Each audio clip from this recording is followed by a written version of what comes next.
Hello, हाय, नमस्ते, आदाब, सत श्री अकाल, सानू, मैं खुशप्रीत कौर आप सभी का WCG न्यूज़ में स्वागत करती हूँ और आशा करती हूँ कि आप सब एकदम फिट एंड फाइन होंगे। दक्षिण पूर्वी यूरोप में एक देश है बोस्निया। नदियाँ, झीलों और गांव से बने इस छुटक भर से मुल्क की सुबह स्ट्रॉन्ग कॉफ़ी से होती है और रात तुलुम्बे नाम की मिठाई के साथ। बोस्नियन संगीत यहाँ कॉफ़ी हाउस से लेकर खेतों तक में टुनटुनाता है। पहली झलक में खुशहाल लगते इस देश में दर्द का लंबा इतिहास है। 90 के दशक में यहाँ भयंकर जंग छिड़ी, लड़ाई में लाखों मौतें हुई, जिनका लेखा जोखा इतिहास में आपको मिल ही जाता है। बस नहीं मिलता तो उन जंगों का हिसाब जो यहाँ की औरतों की देह पर लड़े गए।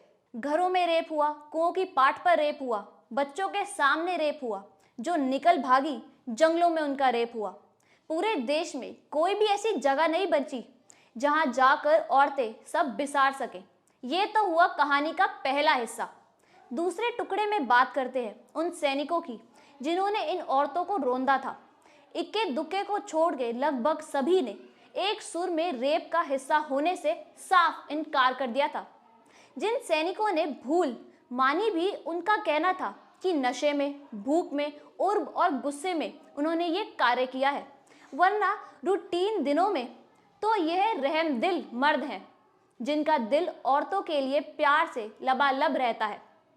आर बॉडी देयर बैटलफील्ड नाम की किताब में ऐसे कई इंटरव्यू है जहां बर्बर सैनिक भी खुद पर रेपिस्ट का दाग लेने से कतराते दिख जाएंगे आपको। कहानी के तीसरे और आखिरी हिस्से में बात करते हैं मैरिटल रेप पर। चांदनी चौक में पान पजाने बेचने वाले भी ग्राहकों को खींचने के लिए वैसा कशिश भरा राग नहीं छेड़ते जैसे कुछ समय पहले सोशल मीडिया पर छिड़े हुए थे। ट्विटर पर देसी मर्द हड़ताल कर रहे थे, कच्ची सड़क या पक्की नौकरी के लिए नहीं बल्कि शादी के लिए। वे शादी बागी हो चले थे और कह रहे थे कि जब तक मैरिटल रेप पर कानूनी बहस चलेगी वे शादी नहीं करेंगे। मैरिज स्ट्राइक हैशटैग पर वे अपने दुखड़े गाए जा रहे थे। उन्हें डर है कि अगर मैरिटल रेप पर कानून बन जाए तो सनातन रोंदू और शिकायतखोर औरतें इसका गलत इस्तेमाल करेंगी। मर्दों का मानना है कि मैरिटल रेप जैसी कोई चीज ही नहीं है बल्कि चाय और समोसा परोसते हुए कुछ घर तोड़ू फेमिनिस्ट और खलीहर वकीलों ने इसकी खोज कर दी है। सच ही है, जब सालों तक बंदूक और मशीन गनों की लोरी में सोने वाले सैनिकों ने शांति काल में खुद को रेपिस्ट कहलाने से इनकार कर दिया तो ये तो आम मर्द है, वो मर्द जो 9 से 5 की ड्यूटी बजाकर साग भाजी लेकर घर लौटते हैं, तलब लगने पर चाय में थोड़ी ज्यादा पत्ती डाल लेते हैं और मामूली जख्म पर भागकर विलायती मलहम लगाते हैं। ऐसे मर्द चाहे रेप की कितनी वीडियो देख ले लेकिन रेप तो कतई नहीं कर सकते।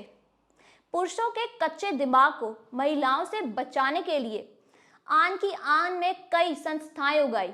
यहाँ तक कि कोर्ट भी किश्तों किश्तों में कहने लगी है कि मैरिटल रेप जैसा कानून बनने पर फैमिली नाम का पवित्र स्ट्रक्चर गड़बड़ा जाएगा। पिछले साल अगस्त में छत्तीसगढ़ हाई कोर्ट ने अपनी पत्नी के रेप के आरोपी को यह कहते हुए दूध भात दे दिया कि कानूनी रूप से वैवाहिक पत्नी के साथ पति द्वारा यौन संबंध रेप नहीं है, भले ही वह उसकी मर्जी के खिलाफ हो या जबरन हो। पश्चिमी देशों में हमसे भी मजे का चुटकुला चल रहा है। यूएस डिपार्टमेंट ऑफ जस्टिस ने लगभग 17 साल तक स्टडी करके एक लंबी चौड़ी रिपोर्ट बनाई। इंटीमेट पार्टनर वायलेंस नाम की इस रिपोर्ट में दावा किया गया है कि शादीशुदा महिलाओं पर यौन हिंसा का खतरा कम हो जाता है। यहाँ तक कि घर से बाहर निकलने पर डकैत और सौदे भी ऐसी महिलाओं को सम्मान की नजर से देखते हैं और उन्हें छोड़कर ऐसे शिकार खोजते हैं जो गैर शादीशुदा या फिर तलाकशुदा हो। तो रेप से बचना हो तो झटपट शादी कर डालो। ज्यादा से ज्यादा यही होगा कि पति थोड़ी बहुत जबरदस्ती करेगा। किसी गैर मर्द की जबरदस्ती से तो यही बेहतर है, नहीं? कुछ इसी तरह की सीख बीते साल के आखिर में न्यूयॉर्क के एक पादरी ने भी दी।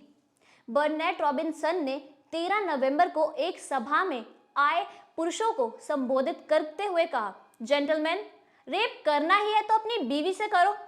बयान पर मचे बवाल के बाद चर्च ने इतना कर दिया कि उसे छुट्टी पर भेज दिया। अब पादरी केक और इंग्लिश चाय पीते हुए चर्च की बजाय अड़ोस पड़ोस में अपने सुनहरे विचार फैलाएगा और मामला ठंडा पड़ने पर वापस लौट आएगा। वैसे सोच की ये फफूंद आज नहीं उगी, बल्कि इसकी जड़ें जमीन में बहुत गहरे तक दबी हुई हैं। 18वीं सदी के मिस्र में माना गया था कि जो स्त्रियां पति को यौन सुख नहीं देना चाहती वे यहाँ वहां के नखरे करती हैं। मॉडर्न मेडिसिन के जनक हिपोक्रेट्स ने कहा है कि ऐसी औरत की कोख उसी के शरीर में भटकने लगती है और उसे पागलपन जकड़ लेता है। इसे हिस्टीरिया कहा गया है। बीमारी के लक्षण साफ थे, अब बाकी रहा इलाज। तो science journal medical news today की एक रिपोर्ट में फ्रांस चिकित्सक फ्रांकोइस बोइसर के हवाले से ऐसी औरतों को शांति करने के तरीके सुझाए गए। इसमें पति जबरन अपनी पत्नी से संबंध बनाता, शौहर अगर सेना में है या किसी वजह से बाहर है तो बावर्ची, सफाई वाला या माली जैसा कोई भी पुरुष उद्धारक की भूमिका में आ सकता था। तो यही हुआ और चेहरे बदल बदल कर अब तक हो रहा है। खैर, इधर उधर की कहानियां छोड़ सीधी बात करते हैं। छुटपन से लेकर आज तक कितनी बार हम लड़कियों को अनचाहे छुआ गया, कभी गाल खींचे तो कभी बाहों में चुटकी लेकर, कभी गुदगुदी के बहाने तो कभी गोद में उठाए हुए, कभी सड़क पर तो कभी अक्सर घर पर। हमने कभी टाला तो कभी हंसी तो कभी होठ काट कर चुप रह गई, बस विरोध नहीं किया। गलती हमारी थी, ना हमने जताया ना तुमने जाना। अब हम बोल रही हैं। डियर मेन, सुनो, एक प्यारा सा टर्म है consent, and marriage is not life time consent. क्या क्या कह रहे हो? औरत अपनी मर्जी से करवाए तो चमत्कार और आदमी अपनी मर्जी से कराए तो बलात्कार, है ना? अजीब बात है। बिल्कुल नहीं, बात आदमी औरत की है ही नहीं, बात है कंसेंट और विल की। इस मामूली से नई का मतलब तुम लोगों को क्यों समझ नहीं आता? कितना टाइम चाहिए आपको ये समझने के लिए? दोनों ही तरफ से सहमति होनी चाहिए, वाइफ और नॉट। नो मीन्स नो, लड़का बोले तो भी और लड़की बोले तो भी।